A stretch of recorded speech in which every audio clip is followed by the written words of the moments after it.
Mike Radich here, and I'm now joined on the phone by MMA Veteran Ryan Jensen. Ryan, how are you? Mike, how's it going, man? I'm doing good. Ryan, you got a fight coming up July 27th at VFC 40. How's training been going for the fight? Training's been going great, man. I feel real solid. I'm just starting to peak right at the right time, and the cardio is going up and the weight's coming down, so I'm ready to get in there and throw some fireworks out there. Mm-hmm. You said before your last fight that it was the best training camp that you ever had. In all the years you've been fighting, you said this was the best camp in all the places that you've trained, whether it be Jackson's MMA, whether it be Team Quest, whether it be Radich Fighting Systems. You said that this last camp to prepare for the Rudy Bears fight, you said it was the best camp of your career. Have you been able to mimic that training camp this time around? Yeah, I mean, every training camp, life stuff comes up, and there's some different life issues that came up during this training camp. But for the most part, I've mimicked it as good as I could. Every training camp's going to be a little different. So that last one, it came together with a bunch of the guys, and this one's coming together pretty close to the same. So I'm excited and ready to get in there and compete. Mm-hmm. Now you're fighting out of Premier Combat Center. That's the gym you own. That you're the owner of that gym. Yep. How long have you guys been in business? Well, we were close to 5.5 years. Really? That long, huh? Yeah. So it used to be we were Premier Combat Center, and then something happened with our landlord, and we ended up moving out to Elite Performance. Matt Anderson owned that, and me and my partner decided to stick on. He felt like he was done with it, so we kept the business going. So we about 5.5 years now. Mm-hmm.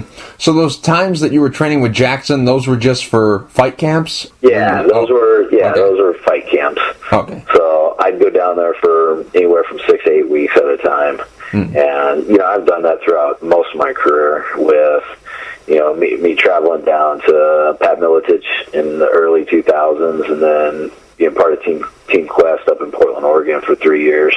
That's what I used to do, travel up there, and then finally, I talked to Greg, and they invited me down and maybe part of the team. So the last 4 or 5 fights have been with Greg, and any of the big camps, any of my the big shows, if I'm fighting for the UFC and this and that, I just feel it's smart to, go travel, get your mind right, kind of get your life together, and not have all the stuff around, hometown, going on and whatnot, Mm-hmm. I see. Now, who are some of the guys that you're working with, both fighters and coaches? Who are some of the people helping you get ready for this fight?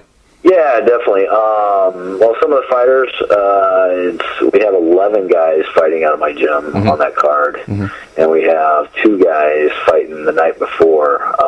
So we got 13, and we got a couple of other guys fighting some others. So we got 14 or 15 guys fighting all in this same weekend. So the gym has been packed, but we got Jay Wood. He's taking on Brian Foster. I got Houston Alexander, myself. Some up and coming. James Nakashima is gonna come on the scene pretty strong. He's really, really good wrestler from UNL. Dakota Cochran, yeah, that's another name. He popped on the card last minute. Cassius Kane, he's going to be another tough one. And then we have some other amateurs and stuff that are coming up. But like I said, we got 11 guys on that card. Training camp's been really, really good. Some of the coaches that we got, it just depends. We got Scott Morton, Scotty Morton from Rodrigo Valle Jiu-Jitsu is helping me with my Jiu-Jitsu. On top of, we have our Gracie Baja black belt, Felipe Nitz in there. So the Jiu-Jitsu is good. Wrestling, we had Zach Stalder come in and teach. I usually, Zach Dominguez is helping me out a lot. Joe Ellenberger helping me out a lot. Trying to think. Pads. I got Danny Molina holding pads for me, and stand-ups. Stand-ups kind of my forte, so I like to stand and bang. Mm-hmm. So that's that. And then we got Jack Stark coming in tomorrow. If you know who that is, he's a sports psychologist. Oh, sure. Yeah. Jack's coming in tomorrow to talk to the whole team and stuff. I always bring him in. We have a bunch of guys fighting on the card. Mm-hmm. He's gone with me to my last 3-4 UFC events, and does his thing with suggestion and whatnot. So yeah, it's good, man. We got a lot of great coaches, a lot of great teammates out there, really pushing hard, and all the guys are ready to get in there. Mm-hmm. Obviously, you own the gym, but are you the head coach there? I would say, yeah. Well, yeah, I guess I'm one of the head coaches for sure. I teach more of the team practices and stuff like that, and I really just kind of run them somewhat. But when I have fights coming up, I have some of the other guys come in and run it, and why I just stay focused on what's going on. Like, obviously, my wrestling, we had Zach Stalder in there today. The kickboxing stuff, I have my partner is a two-time world champ kickboxer, so I'm having him come in and teach some of the classes, for the team practice and whatnot. And then I don't during training camps and stuff, about 3 weeks out, I stopped teaching a lot of my classes and stopped doing private lessons with people. So everything's pretty much taken care of, Mm-hmm.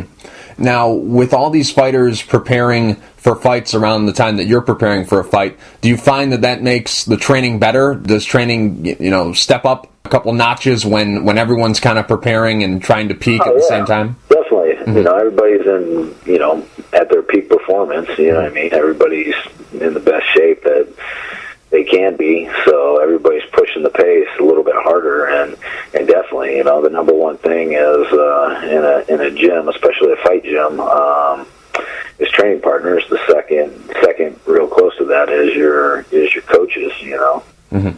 Now, you're fighting on this card, but you also mentioned that a lot of teammates of yours and students of yours are fighting on this card as well. Will you be cornering any of them, or are you just going to step out of it because you're just going to focus on your fight? No, we got a ton of coaches. Sure. We got a ton of other teammates, that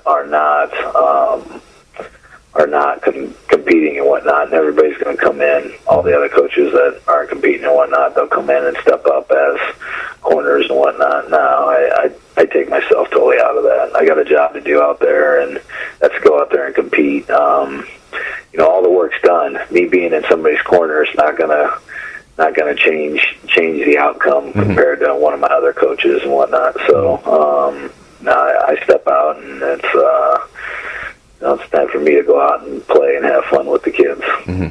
I see. Now you're going to be fighting Victor Marrero. What are your thoughts about him as an opponent?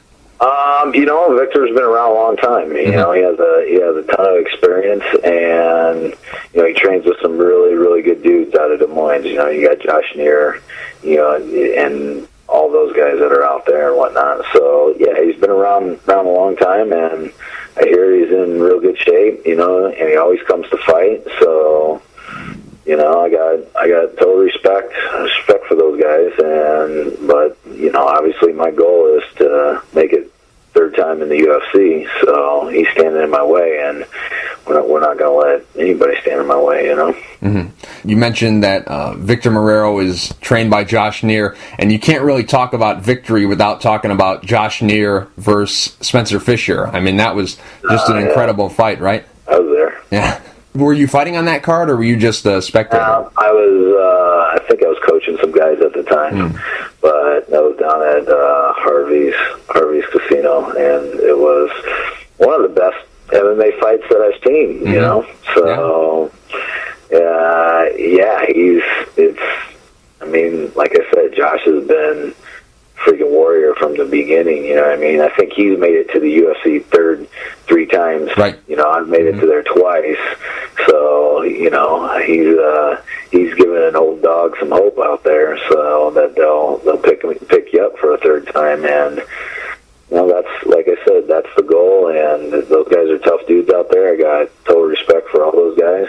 But ready to make it back to the big show.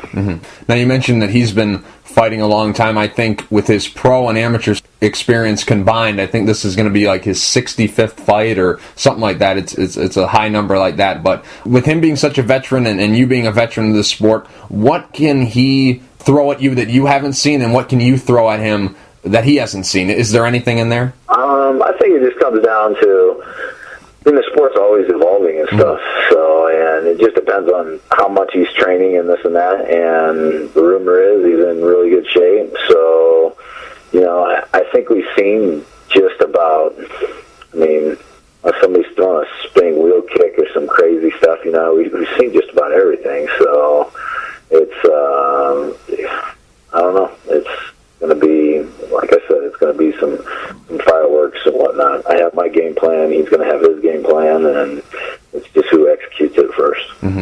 Now, your last fight against Rudy Bears, that was contested at the catch weight of 175 pounds. This fight is going to be contested at a catch weight of 180 pounds. Are you transitioning down to 170? Is that the plan, to move down to welterweight? Yeah, that's the goal. I think I've spent my time at the 185 range, and I hover around 195 to 200. So I'm right in that space where I'm a small 85er. So, and if cleaning up my diet and whatnot, getting down to 170 is what I want to do. I was shooting for 175 for this fight, but he said he can only make 180, and that's fine. I need to just keep fighting and be consistent, Have you been always hovering around that 200-pound mark when you were fighting at middleweight, or is it just over time your body weight, your natural body weight, that is, has just kind of gone down from, all the years? Has it kind of just naturally dropped on you? Yeah, training and stuff. So, and, for some of my UFC fights, it was like 195 to 188. So I was always a kind of a small, I would wake up not even cutting any weight. I'd wake up on weight the day of weigh-ins. And, I knew I could, I've trained with guys like, Jake Ellenberg fights at 170. And I know he's walking around 195, right in that same weight class. So I'll be a big 170. I just need something to reinvent myself, you know what I mean? See something different, and go in there, and I can push some of those guys around a lot easier than I can the 185ers. Victor Marrero, he's lost 17 professional fights. Of those 17 losses, 14 have been by the way of submission. Is that kind of the plan here? Obviously, without revealing too much, is that how you see this one ending, with you submitting him?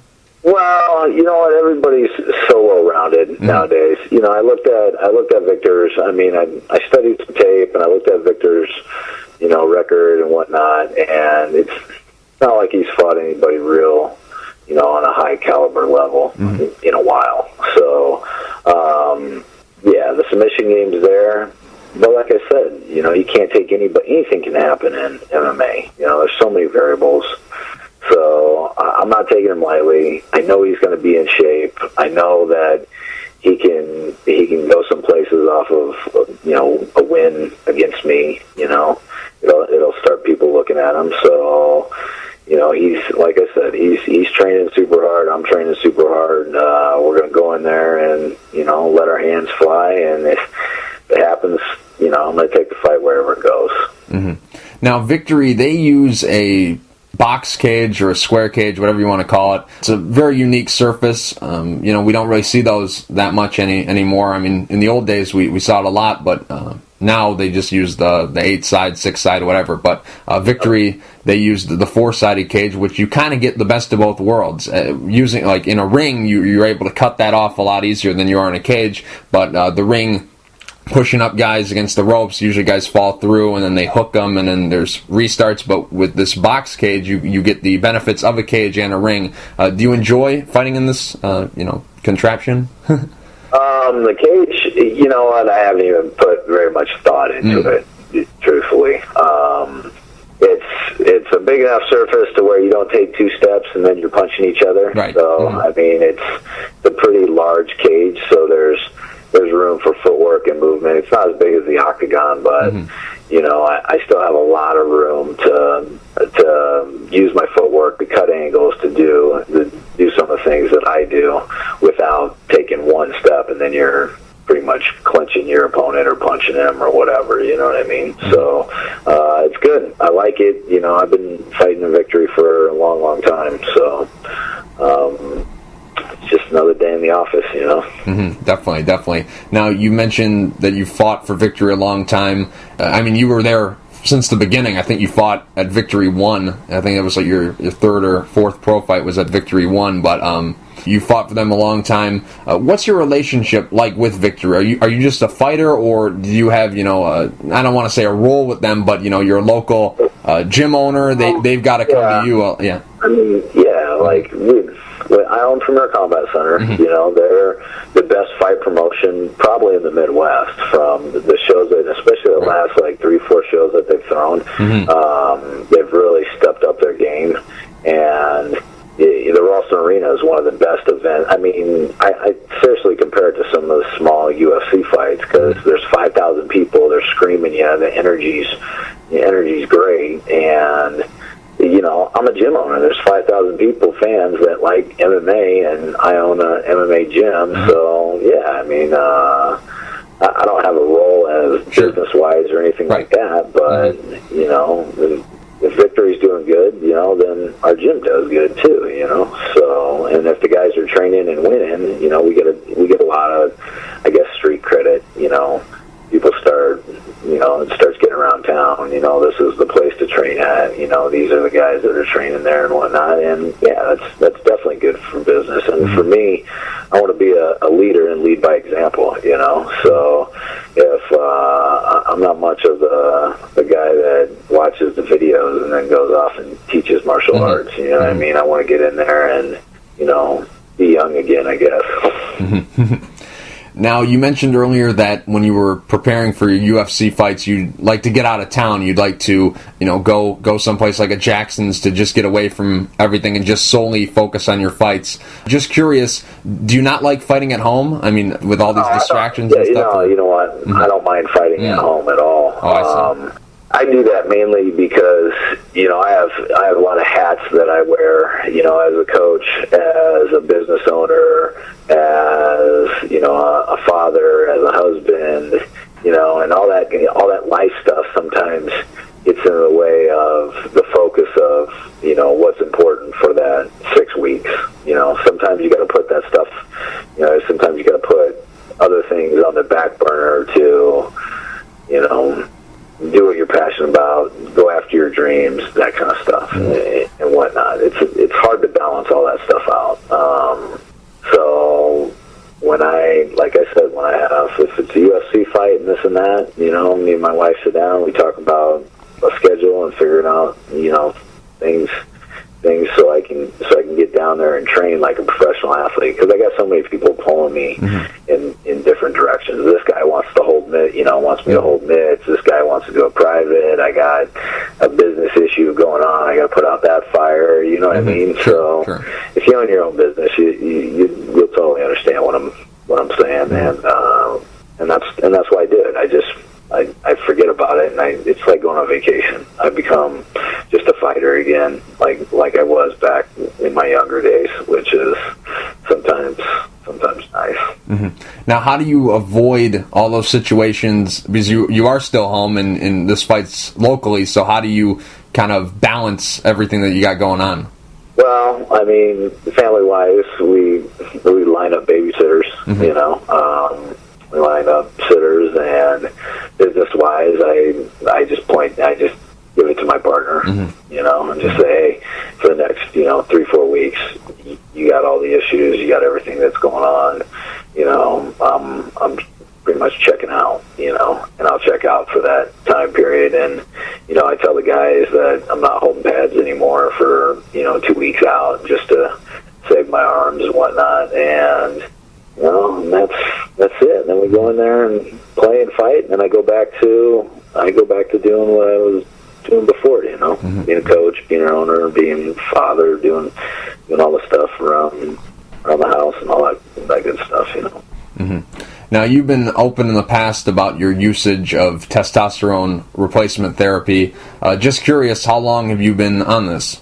I'm pushing. It's almost been close to a year now, and I know there's a lot of controversy, a lot of different people take different sides and whatnot. But I'll tell you, when I was 30 years old, I hit I don't know, I was like 30, 31, and my level just started going down. I always tell the story about I used to be able to try to keep up with my man Clay Guida. Me and him are good buddies, and I've been in a bunch of his training camps since we fought at UFC 77. I'd go up to Chicago, and then he came down to Jackson's, and then we were both down at Jackson's at the same time. We've done a lot of training camps, and my goal was I'm keeping up with Clay. And, after my last couple, the Jason McDonald one, and right before that, my Court McGee fight, it was, I was just dragging, and I didn't understand why, because I was in good shape. I was in altitude. It was, it was good stuff, and I just thought, shit, I'm getting old. I've been doing this 15 to 17 years. Maybe my body's just breaking down and this and that. And, I went home and, was building my gym at the same time, and I just kind of focused on that. And sure enough, I went out and took some tests, and I had very, very low testosterone levels and this and that. And I talked to my doctor. He put me on a plan. I get checked out every 3 to 6 months just to see where my levels are at. They really haven't climbed that much, but I can just feel I have more energy. My mood's better. Bedroom's better. Everything's better. Yeah. So it's something I needed, and it's really giving me the drive to get out there and punch somebody in the face again. Before, I was letting these kids beat on me and stuff, and I'd be just like, oh well, I should have slipped that. I didn't slip that. I wasn't getting mad, and now I'm back to my old self, getting mad and punching guys and taking them down and putting a beating on them. And I'm doing that to young kids, so I feel I still have it. Like I said, third time's a charm. That's what we're pushing for, and I think the testosterone, has given me that second, third chance. Now, I don't really know a whole lot about this TRT stuff. I'm not a doctor, and I don't play one on TV. I just hear the stuff that the MMA community talks about this stuff, and I see the guys who use TRT when they fight, but that's basically all I know about it. So I'm just curious, how often do you take it, and are these injections? Is that how it enters the body? Yeah, they do. I mean, it's just testosterone injections. They do them every 7 days. You do your injections, and then what they do is they test you every 3 to 6 months and see where your levels are at. Now, your level right now is anywhere from 275 to 1100, 1200, somewhere in there. So my levels were at 250, below what the normal levels would be, and an average person is right around the 800 or 900 level for testosterone. So getting my levels back up to even 300 or 400 or 500 has made my just my mood, everything, my mentality. I feel a lot better. I feel like my old self. So that's about it. Now, just curious, if you weren't a fighter, if you weren't in mixed martial arts, would you have gone on TRT? Yes, I would. Just because, I mean, if I wasn't a fighter ever, do I think my levels would be that low? I don't know, But if I was, I think the levels go down because of the amount of, just in the sparring room. Walk into Greg Jackson's gym in the sparring room, who you got in there? You got John Jones, you got Carlos Condit, you got Donald Cerrone, you got Brian Stan, you got Joey Villasenor, you got Keith Jardine. Walk into that room, you're and I don't know if it's 20 years of training that's why those went down, but we're gonna, it's not like our sport is football or baseball or basketball. I mean, you're in a flight or fight situation pretty much every night. That you step in the gym. Are you going to sit there and fight, or are you going to fight? And then your testosterone doesn't go away. I don't know, but mine drops significantly, and I know there's a bunch of other guys out there that it's happened to too, especially when you get into that. I'm going to be 36 years old here pretty soon. So not like I'm a young pup anymore.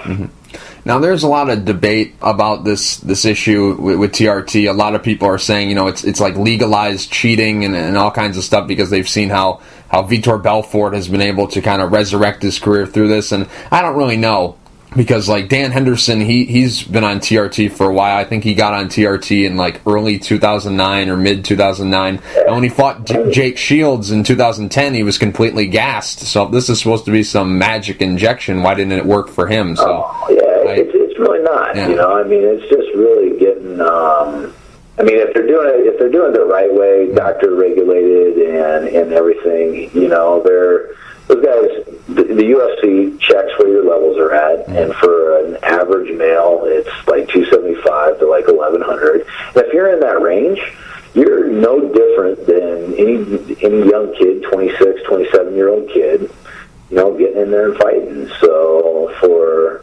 us, for the guys that have low testosterone, we're just evening, and making the playing field a little even, and getting back to where we were at 26, 27, 28 before naturally your body starts and you don't produce it anymore. And does that mean that I can't get out there and compete with the best guys in the world? Hell no. I'll get out there and fight with all those guys. Technically, physically, I can do the same. I see the issue when people really start abusing it, and their levels are in the 1500s and 2000s and whatnot. That's cheating. You know what I mean? But if your body's in the same level as somebody else, give or take 100 points, it ain't gonna make a difference. And that's not going to change the outcome of what that guy did to put work in for how much work he put in at training camp. Comes down to the win in the fight comes down to the training in the gym. So that's pretty much how I view it. So you don't buy into the myth of if you take TRT you'll be a good fighter?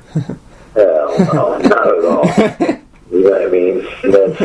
That's a joke, Yeah. I mean, if you took steroids, and like I said, if your levels were way above what they should be, and you put on a lot of mass, and you're doing whatever the blood doping stuff for oxygen or whatever, and I have no clue about that stuff, but if you're doing that kind of stuff, yeah, that's cheating. But if you're just you got low testosterone,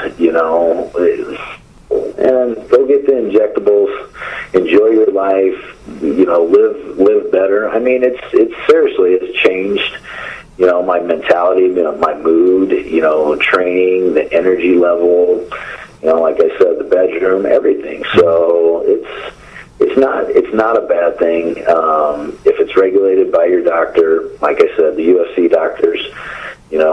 When somebody comes in the UFC, they have that all regulated, and if things are out of whack, they'll tell you. I'm pretty sure they did that with the Nate Marquardt situation. Now, after your Jason McDonald fight in April 2011, you didn't fight again until May 2012. Was this the time when you were trying to sort things out of what's wrong with you and trying to diagnose? No, that a little bit of it in that training camp too, and during that training camp, I ended up tearing my MCL and partial LCL tear. So I didn't. I needed to pay my mortgage. I got kids to feed. It's not like our the guys lower in the totem pole are making that much money, and when I leave and go, I got to spend, a lot of money training wise, and also paying for the bills back home and this and that. And it was one of those things where, now looking back on it, it was a mistake. I should have pulled out of that fight, healed up my knee, went in and fought on 100%. But a lot of guys do this, and you really have to go through it yourself to figure that out. It's something where you make that choice where you mentally think you can push through. You're a tough guy. You can push through. I can make this happen. This and that. Everybody's fighting hurt. You know what I mean? Or you didn't do a very good training camp. You know what I mean? Or it wasn't that tough. But injured's another story. You know what I mean? You got to decide whether you're injured or you're hurt. And at that time, I was like, screw it. I can bust through this. But I was holding back on a lot of my training when I was down there. It was just, it was a mistake. It was a decision that I should have pulled out, and healed myself up, and then came back and trained another full training camp at 100%. Did you ever have thoughts about maybe retiring because you had this injury and then you were having those symptoms of? Yeah, definitely. No, I mean, like I said, I didn't fight for a while because after that Jason McDonald fight and after the Court McGee fight, I was just like, well, if I can't get in there and hang with those guys, how am I going to hang with the top 10 guys in the world? You know what I mean? Top 10%. And, my goal isn't to be a person that, I made it to the UFC. I'm going for that belt just like everybody else, And yeah, I definitely felt like, man, maybe I'm just getting too old for this sport. Maybe my body's breaking down and this and that. Like I said, my energy level was way down. My mood was way down. Just mentally it wears on you. And I had low testosterone levels is what it came down to because, man, I feel great. My energy's up. I'm like I said, I'm getting in there and banging with all the young guys and, having a lot of fun. And it's good. Enjoy it, At 35 right now, 36 in September, do you feel that right now this is, your last chance, your last run to really make something, at the late stage in your career? Do you feel that this is like kind of your final charge? Yeah, definitely. There's only so many Randy Coutures and Dan Hendersons out there. I mean, those dudes are a lot older dudes, but they've been fighting for, as long as I've been fighting, but I don't plan on fighting into my 40s, So if it's going to happen, it's going to happen for me. It's going to happen in the next, 2 to 3 years, and I feel like I'm still in my prime. You know what I mean? I really do. I feel like I got a lot of experience. I still love training every day, and I still love learning. I guess it's my ADD, jiu-jitsu, kickboxing, wrestling, strength and conditioning, your mental training. I can bounce around from all the three and not get bored. So,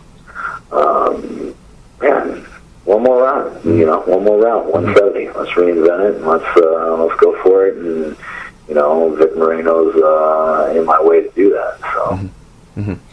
Now, your goal is obviously to make it back to the UFC. Are you more hungry now to get back there than you were, before you fought there, like when you were coming up? Are you more hungry now to get back there because you've had that taste, or are you? I think it's not so much hungry. It's more like I'm not hungry, like because I've already been there and done that. You know what I mean? So it's more like I just understand it more. You know what I mean? I understand my body a lot more of not overtraining and not. I used to push myself. I used to overtrain all the time.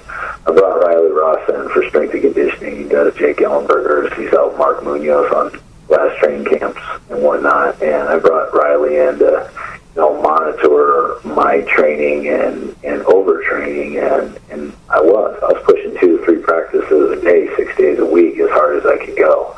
And my body was breaking down, and he's really taught me to, less is more, the minimum effective dose to get the same result. So, and I'm just a little bit lighter, you know what I mean? And I'm not really like too pushy about it. If it happens, it does. If it doesn't, no worries. But I have my goals, and we're taking one foot in front of the other and stepping towards those goals, Mm-hmm. Having fought there 9 times already, if you don't get that call back, let's say worst case scenario, they don't come back and sign you, you won't feel like, it's incomplete, your career's not incomplete, you'll be satisfied with what you've done? Oh, I mean, yeah. Mm-hmm. I mean, I'll be satisfied, but, obviously everybody's goal out there should be to go for that world title. Mm-hmm.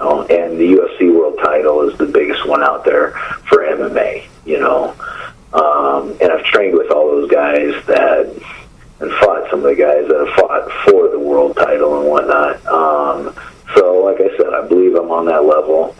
I can go into training camps and hang with all those guys. So it's just, I mean, if it all ended tomorrow, is that the most important thing in the world? No, man. Mm-hmm. There's a lot more other things that are important out there in the world. And I just have my priorities straight now, and in the past, I think they were very narrow-minded. Mm-hmm. Mm-hmm.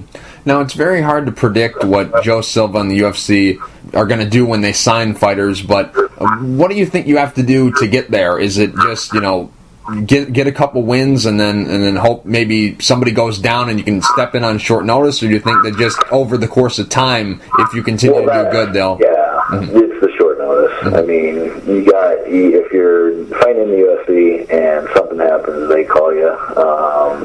Usually it's going to be short notice, especially if you're not on the roster. Mm-hmm. So, that's one of the ways that I see and that I've done in the past.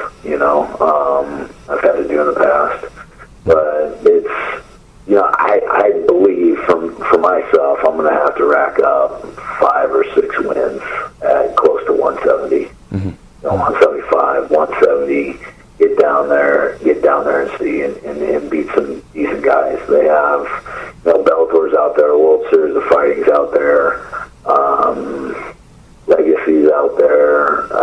I'm trying to think of some other shows that are pretty decently large with some names and whatnot, but maybe I gotta go fight in those organizations for a little bit and then go over and fight some tougher competition. Mm-hmm. How often would you like to fight this year? This one, and it really just depends on who it would be. If it's a good big name, you know what I mean, I'll fight him. Mm-hmm. So I've never been. Joe so told me who I'm fighting, and that's who I am. Okay, sounds good. Let's do it. And I'm not really worried about who it is.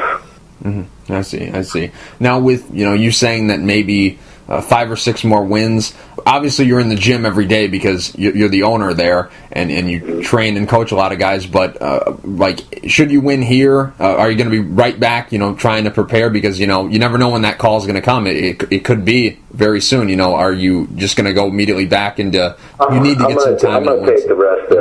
I'll probably take the rest of August off. Mm-hmm. Yeah, I mean, I've gone with everybody's training camp, with everybody else. See, that's the thing about being a gym owner, that, I got 3 or 4 or 5 other guys, that were training for whatever event. I think we had Anthony Smith training for the UFC, so I'm one of the best guys that we have in the gym, so I was in there helping him prepare. So it's not like I took in very much time off from the fight before my last fight, so I'll do this fight. That's 3 fights, and I'll take a month off or so and see what happens. If I get a call, and somebody wants to sign me to a bigger fight with a bigger payday, I'm all about it, especially, like I said, at that 170 range. But it's like I'm just not going to go balls to the wall like I do for training camps. You know what I mean? Mm-hmm. I'll still come in and train. Mm-hmm. I think you should be in the gym all the time. You know what I mean? Always practicing, always drilling. You don't have to go super hard all the time, but I think you still need to keep your mind, active and what's going on and whatnot. It's not like you can take 4 months off and then come back and try to be where you were at. Right, sure. You're 2-0 since your last UFC stint. How do you make it 3-0 on July 27th? Going there and, I like I said, I use my footwork, I use my movement, I'm going to get him extended, and he's gonna make a mistake someplace, and I'm going to capitalize on a mistake. So, like I said, I've been fighting a long time, he's been fighting a long time. He has great training partners. I have great training partners. It should be a great scrap. Great for the fans.